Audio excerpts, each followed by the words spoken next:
Thank you for the kind invitation to talk to you today at the Me Gene Seminar Series. My name is Frank Rheindt from the National University of Singapore. It's a pleasure to be with you today, albeit remotely.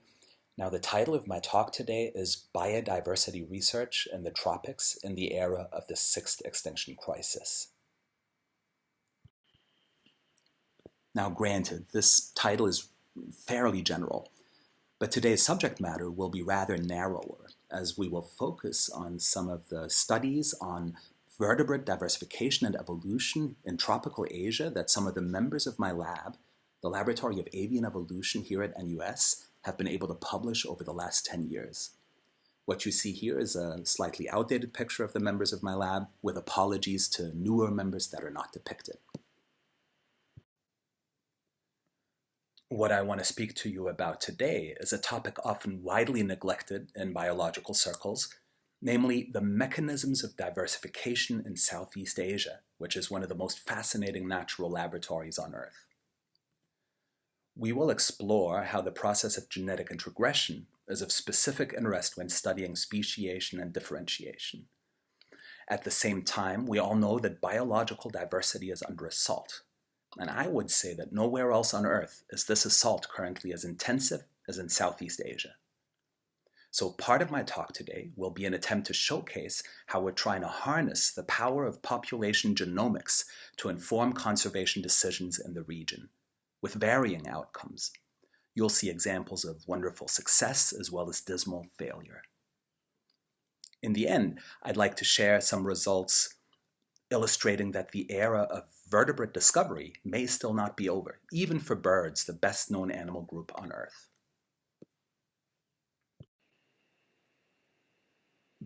But let's turn to our first topic, which is the mechanisms of biotic diversification. And in order for me to explain how Southeast Asia sticks out as something special on our planet, let's first turn to a region much better understood, for example, Europe. The story familiar to many biologists worldwide is that ice ages have been of paramount importance in driving biological differentiation over the past 2 million years. The main story goes that ice ages and glaciations repeatedly pushed the forest southwards, leading to a fragmentation into different refuges, such as the Iberian Peninsula, the Italian Peninsula, and the Balkans in the east. And this repeated division into refugia over several dozen ice ages is nowadays invoked to explain many of the recent diversification events in Europe and elsewhere, and has been well studied by now. But apart from habitat shifts, something else happens during every ice age. The world's sea level goes down by up to 120 meters, because seawater freezes at the poles. In Europe specifically, this means that the North Sea disappears and Britain gets connected to the rest of Europe. In many areas on Earth, the creation of such land bridges has a profound impact on animal diversification. There's one area in particular that stands out globally when it comes to the fluctuating changes in land distribution caused by repeated cycles of ice ages, and that's the Sunda Shelf in Southeast Asia. Looking at the Earth from space, the Sunda Shelf is easy to recognize due to its light blue color, connecting the Asian continent with the large western Indonesian islands of Borneo, Sumatra, and Java.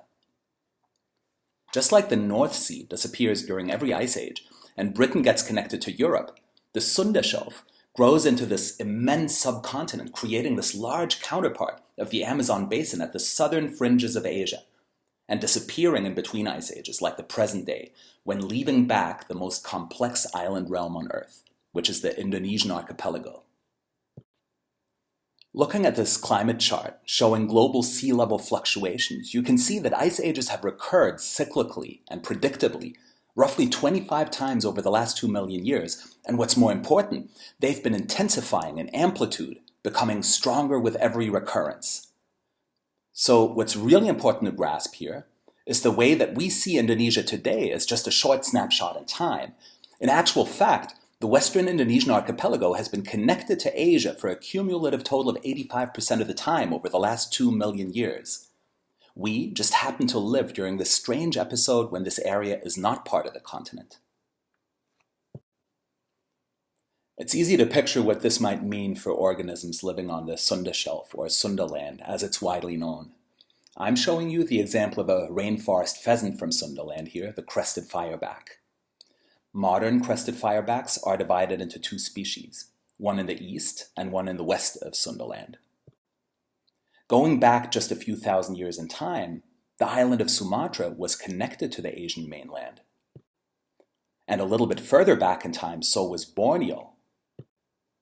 While we cannot be certain what type of vegetation would have occupied these intermittent land bridges, many paleobotanists assume that some type of forest would have connected western and eastern Sunda land at least part of the time when land was present. In fact, as we posited a decade ago in a review on genetic introgression before next-generation sequencing became available, diversification in Southeast Asia, and perhaps elsewhere, may be dominated by speciation with cyclical gene flow, with gene flow cycles facilitated either by land bridges forming during ice ages or by habitat belts expanding in between ice ages. Naturally, this has been one of the main topics of interest over the last few years in my lab. My former PhD student, Émilie Cross, compared thousands of genomic markers from a whole panel of bird species across Sunda land. In our latest paper in molecular ecology, Emily was able to show that Sundaic land bridges would not have been a universal conduit of gene flow for all birds. Specifically, she found that frugivores, eating fruit, had a signature of gene flow between Borneo and the mainland during every ice age, up until the most recent one. In insectivores, on the other hand, gene flow largely ceased, some time about 3 to 5 ice ages ago, and this finding jives wonderfully with what we know about bird ecology. Frugivores are necessarily more dispersive because their food source is more ephemeral and temporary, but insect eaters don't need to move around so much because their food source is readily available at most times. It's an intriguing case of how ecological requirements predispose a species to be more or less susceptible to differentiation. But many studies investigating gene flow across quaternary land bridges suffer a decisive flaw. What about overwater dispersal? Who guarantees that the gene flow episodes we detect really occurred across land bridges and not via straggling individuals that managed to cross the sea? Some of the most eminent biologists of the last 100 years, including Ernst Mayr and Jared Diamond, pointed to the importance of overwater dispersal in evolution early on. To address this, we turned our eyes to the eastern Indonesian archipelago, on the other side of Wallace's line from Sunda land, and more specifically to the island of Sulawesi and 2 of its satellite islands to the east, namely Peleng and Taliabu. These 3 islands have a unique geographic constellation that allows one to distinguish between the effects of overwater dispersal and land bridges. Looking at the map of land distribution about 20,000 years ago, during the last glacial maximum, one can see that Peleng and Taliabu were merged into one large paleo-island. On the other hand, there's never been a land connection between Sulawesi and adjacent Peleng because of the deep sea in between them. By genomically comparing the DNA of species complexes that occur on all 3 islands, we were able to show that land bridges would have been of overwhelming importance for gene flow among island populations in the tiny mountain leaf toiler, the topmost bird. You can see that leaf toilers exhibited a dominant signal of unidirectional gene flow from Taliabu and to the smaller Peleng Island, both of which are regularly connected by land bridges during ice ages. On the other hand, there was hardly any gene flow between Peleng and Sulawesi, which are divided by deep sea, even though the distance between them is much shorter. Leaf toilers are barely 15 grams in weight, and the 12 kilometers of open sea between Peleng and Sulawesi may constitute an insurmountable barrier for them. But moving on to birds that are only slightly larger in size, overwater dispersal became an important component. In leaf warblers, in the center, exchange among island populations was seemingly multi-directional, and it was tough to discern dominant streams of gene flow.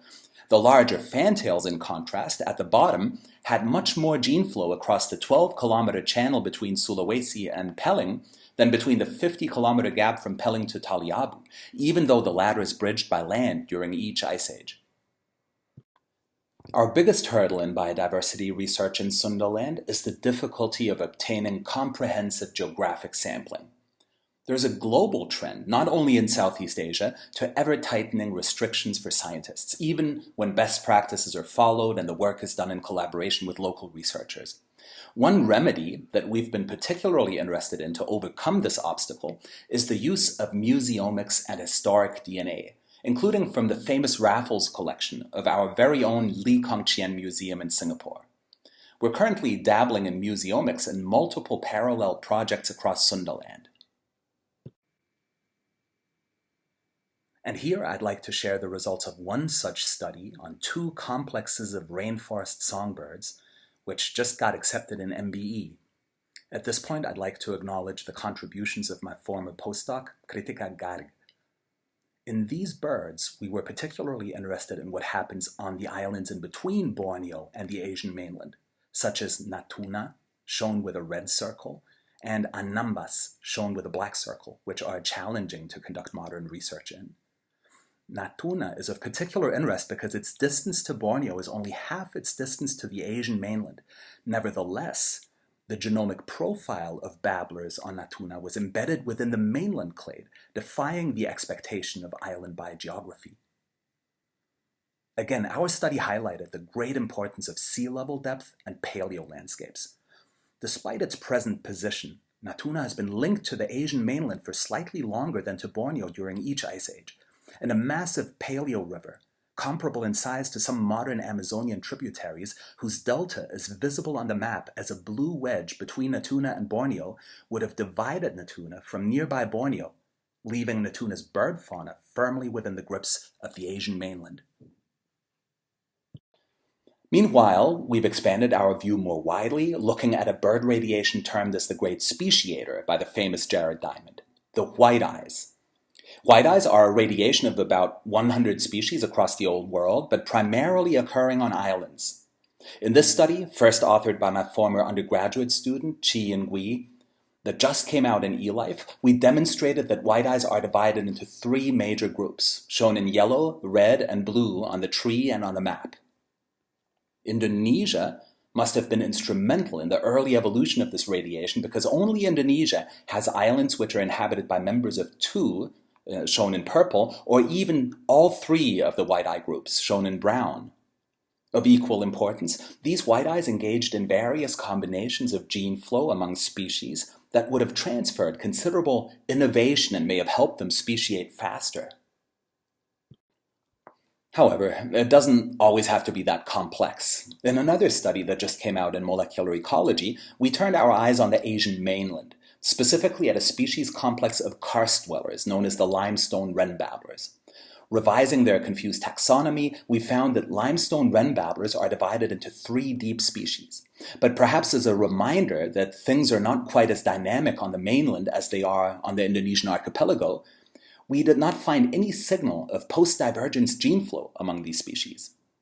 The most interesting part was a radically different-looking population with a white head that turned out to be genomically almost identical to the adjacent brown population.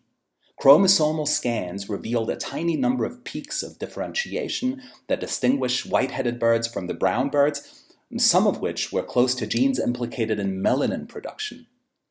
This was just a great example of a species complex in which genomic divides are not obvious to the eye. Species boundaries had to be drawn between units that look almost identical, while the population that stuck out visually was young and a product of genomic change at very few loci. And this brings me to the next important topic I'd like to focus on more closely, genetic introgression, often defined as the transfer of alleles between species as a consequence of hybridization. As for birds, the best-known animal group on Earth, we know that genetic introgression is pervasive and happens in practically every genus. In fact, if you'll allow me this brief excursion into mammals, genetic introgression is so widespread in nature that even our own species, Homo sapiens, is affected by it. This is no longer news to a distinguished scientific audience such as this one, although it was big news to humanity only about a decade ago, when it first dawned on us that some, but not all modern humans, share a considerable allelic component that was given to us by Neanderthals and Denisovans, two hominid groups that used to dominate Europe and Asia before some members of our species, Homo sapiens, decided to venture out of Africa and disperse to the rest of the world. It was only in the NGS era that we finally had the tools to detect and characterize introgression. One such case in Asia is the Kentish plovers. This shorebird species occurs from Europe to East Asia, but gets replaced in South China by a spectacularly different-looking plover, the so-called white-faced plover, which was only recently rediscovered to science. When birdwatchers look at these plovers, they have no doubt that they must be different species. But in an early pre-NGS paper on these birds, we found practically no differentiation in mitochondrial DNA. The question then was whether these are two very young lineages in which plumage traits have evolved immensely rapidly, or whether the divergence between these plovers is at a deeper level, typical for shorebird species, and perhaps the identical mitochondrial DNA is merely due to introgression from one species into the other. I was all the happier when we were allowed to revisit this topic post-NGS, looking at Kentish plovers from Europe to Japan, and we found that there's limited Kentish differentiation across Eurasia. But the white-faced birds from South China form a distinct cluster, supporting their deep divergence. Among the 100 samples, we found only 3 with admixed genotypes, bearing witness that Kentish and white-faced plovers do continue to hybridize, although they generally avoid it. In another intriguing study on avian introgression, I hope you'll allow me to narrowly transcend the boundaries of what we call Southeast Asia and introduce you to one of the most fascinating bird lineages on Earth from a closely neighboring region, the island of Papua New Guinea. Here, we investigated one of the most intriguing cases of Mullerian mimicry, the pitahuis, or poison birds. These are the only birds known to have toxins in their feathers. Pitahuis derive a benefit from their feather toxins, which make them unpalatable to predators. To advertise toxicity, various pitahui species have converged on the same aposematic coloration, a bright black and red. But confusingly, both toxicity and the brightness of aposematic coloration are most pronounced in the two species that are least closely related.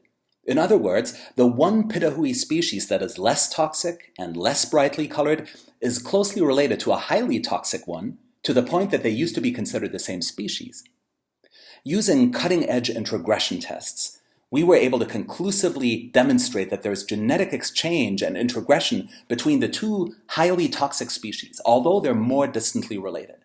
Not only that, but the alleles that moved from one species to the other were often located around genes that are important in both melanin pigmentation and toxin resistance, suggesting that the poison bird traits may get appropriated and co-opted by one species from the other. This evolutionary phenomenon has been documented in butterflies, but its occurrence in birds has huge ramifications for evolution. Complex traits such as toxicity and warning coloration that are shared among multiple distantly related species do not have to be invented independently by each species. They may only need to be invented once and can then be transferred among species via genetic introgression. And in this next example of an introgression study, I want to show you some recent work outlining the possibility of detecting introgression even from a presumably extinct species that can no longer be sampled today.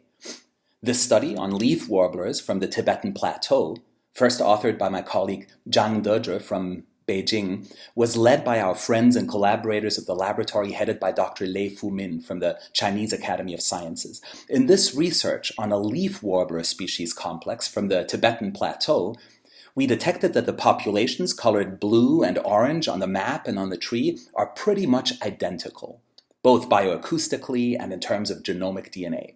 This can be seen on the lower right-hand tree. But their mitochondrial DNA exhibited huge divergence, shown on the center tree at the bottom. They must be one species, but where did the distinct mitochondrial haplotype of one of them come from? We assumed it would be introgressed from another species. But the mitochondrial DNA of all continental Asian leaf warbler species is known, and none of them matches it. One easy explanation is that an extinct species may have provided the mitochondrial DNA, just like some of our modern non-African human alleles have been provided by extinct Neanderthals. In fact, This should have happened when the modern species we investigated expanded and replaced the species that's gone extinct. The only remnant of the extinct species would be its mitochondrial DNA, surviving in one of the two populations of the usurper species. Looking at signatures of genetic diversity over time and the magnitude of genomic peaks of differentiation, we concluded that introgression from an extinct and replaced species is indeed the most likely explanation of this ghost empty DNA. In hominids, we have the luxury of fossil bones and ancient DNA samples, but in songbirds, the fossil record is almost non-existent, so it'll take inference like this to pinpoint likely cases of ghost introgression. But our study suggests that this may be more widespread in nature than widely assumed. At the mention of extinction, I'd like to turn to a topic of more practical urgency.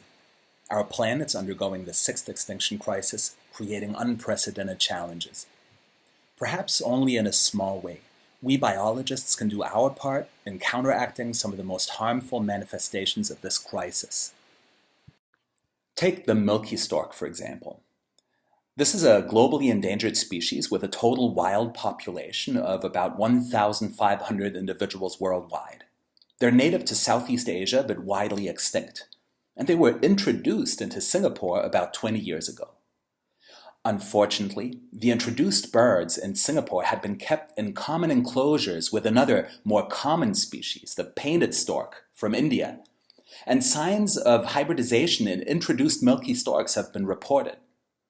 My former PhD student, Pratibha Baveja, sampled 40 individuals across Singapore and was able to ascertain a cline of genomic profiles ranging from pure milky to pure painted.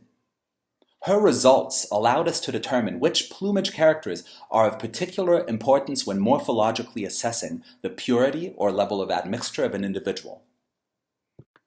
In a similar study addressing the nefarious effects of the Asian songbird trade crisis, Pratibha focused on Javan pied starlings, a species that's now extinct in the wild and can only be found in the illegal possession of traders or bird keepers.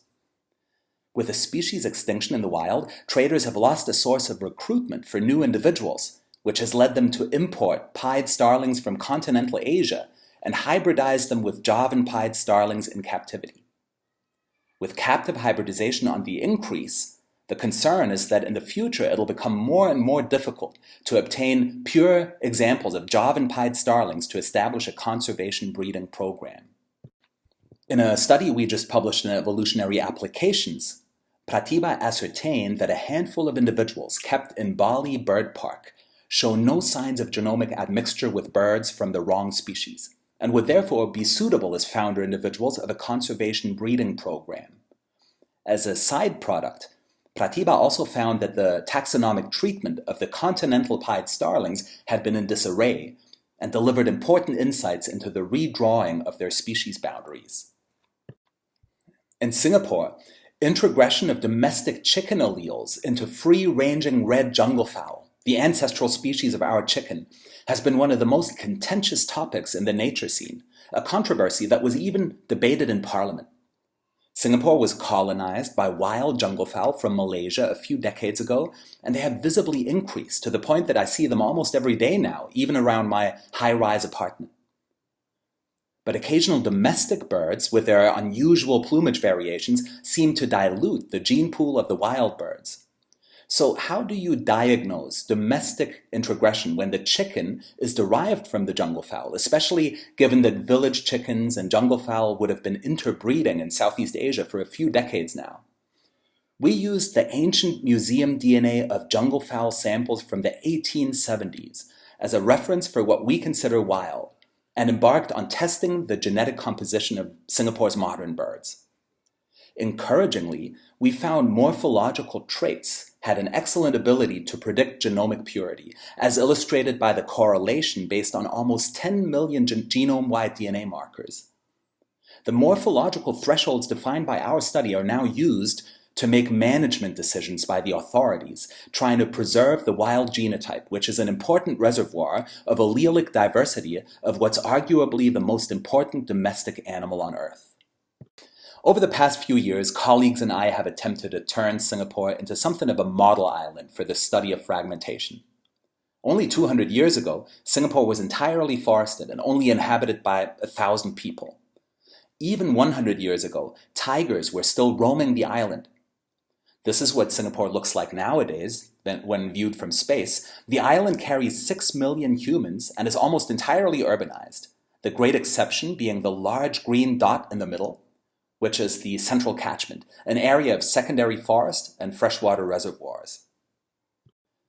We know a great deal about the size of habitat fragments in Singapore nowadays, but also during various stages of the past.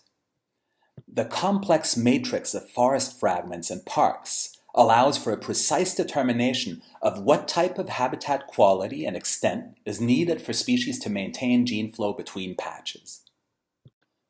Our first genomic work on this topic was about the striped tit babbler, one of the more common native insectivores in Singapore. We sampled about 65 individuals from throughout the island and generated the first ever de novo genome of a Southeast Asian bird in the process. The results were encouraging in that most babbler individuals emerged in one big cluster in the genomic principal component analysis on the left-hand side, even if they hailed from different parts of the island. The exception was one park in the far north, Admiralty Park, which is disconnected from the nearest greenery by almost 2 kilometers of built-up space with hardly any trees. This vegetation gap seemed enough to cut the babblers off from gene flow with their neighbors from the rest of the island. We detected high inbreeding coefficients in Admiralty Park and no close relationship to the general Singaporean cluster. This showed that even common species can become adversely affected if fragmentation is extreme. Recently, we expanded our work into Singaporean fragmentation with Emily's publication of a genomic dataset of 6 different species and their connectivity across the island. 3 main results from this work are noteworthy. Firstly, we found that frugivores suffer much less from fragmentation than insectivores, maintaining gene flow across large areas of urbanization, consistent with their more dispersive lifestyle. Secondly, the most highly susceptible insectivores exhibited pronounced genomic differentiation even across man-made barriers that have only existed for a few decades, such as reservoirs, roads, and golf courses. And thirdly, in one case, our approach allowed us to identify a small forest tract that leads into a small complex of buildings at the edge of a reservoir as a barrier preventing 2 babbler populations from breeding with each other. And this illustrates the fine spatial scale at which our genomic approach allows us to identify specific barriers. And just very briefly, if you allow me this short relapse into mammals, we showed in a current biology paper last year that the sinister effects of fragmentation can affect even the commonest of species, such as Cynopterus brachiotis, a fruit bat that thrives in Singapore's urban landscape. My postdoc, Balaji Chattopadhyay, used ancient DNA methods to look into the diversity of these fruit bats in 1931. Using various proxies, such as effective population size, we found that genetic diversity of these bats in 1931 was higher by at least an order of magnitude. The genomes of these bats tell us that their current genetic diversity is the lowest it's been in thousands of years. But quickly returning to birds, what I've shown you so far were mostly Singapore-specific examples. Looking at Sundaland as a region, the situation is no less encouraging. Not only has Sundaland undergone the by far highest deforestation rates of any tropical rainforest region on Earth, but whatever forest is left is subject to intense defaunation drives by hunters and poachers. In a recent collaboration among multiple labs, we expounded on the destructive synergy of both habitat loss and illegal wildlife trade, which in combination often double the effect on population declines that one of them would have had in isolation. This can be seen in the red and turquoise bars on the left-hand side, showing population declines across a number of threatened bird species. A particularly contentious case in the Southeast Asian conservation scene is that of the black-winged Myna, a songbird endemic to Java and Bali that comes in 3 confusing subspecies, each of which is either extinct in the wild or close to extinction. The subspecies differ considerably in terms of their amount of melanism, the westernmost subspecies in Java showing the most white, and the easternmost subspecies in Bali being almost entirely black. These color differences have led some conservationists to divide the complex into 3 species. But historical museum specimens suggest that the 3 forms might have existed as a cline in former times before these birds became so rare. The reason why this taxonomic argument became so acrimonious is because of its operational repercussions. Should we maintain a single breeding program for one species, or should we divide up resources into 3 individual breeding programs? In a genomic study published last year, we showed that there's no deep subdivision between birds with black and white backs. In fact, the back coloration did not predict genomic affinity much. On the other hand, we detected the key to why there is so much melanin variation in different populations of this songbird. Eastern populations, living in drier regions, show the highest signature of genetic introgression from another species, the all-black Javan Myna, which is depicted in the center of the slide. Conversely, the whitish birds in West Java showed no such evidence of Javan Myna introgression. So this is a plumage polymorphism that had been misinterpreted as a trait dividing the complex into 3 species, but it turned out to be an introgressed character from a distantly related species. Turning to the last big topic of this talk, I briefly want to speak to you about our recent advances in describing novel species diversity in birds across Southeast Asia. Using an integrative approach, often relying not only on morphology but also bioacoustics and whole genomes, we recently described 5 new species and 5 new subspecies of birds from a relatively small geographic region to the east of Sulawesi. Birds are relatively well known worldwide. So the extraordinary aspect of this work was that such a feat had not been achieved in over 120 years. In the past few decades, the world has seen an average of 3 to 4 new species descriptions per year, but never that many descriptions from such a small area at a single time. The discovery showed that there are still areas containing significant undescribed species diversity even in birds, and that the center of novel species description in birds had perhaps moved from South America to Southeast Asia. With tens of thousands of islands across Indonesia, you may say that new species discoveries are the luck of the draw. I would contend, however, that new species descriptions are spatially predictable, and that biologists in search of new endemism can increase their chances considerably by using the approach that we pioneered in this work.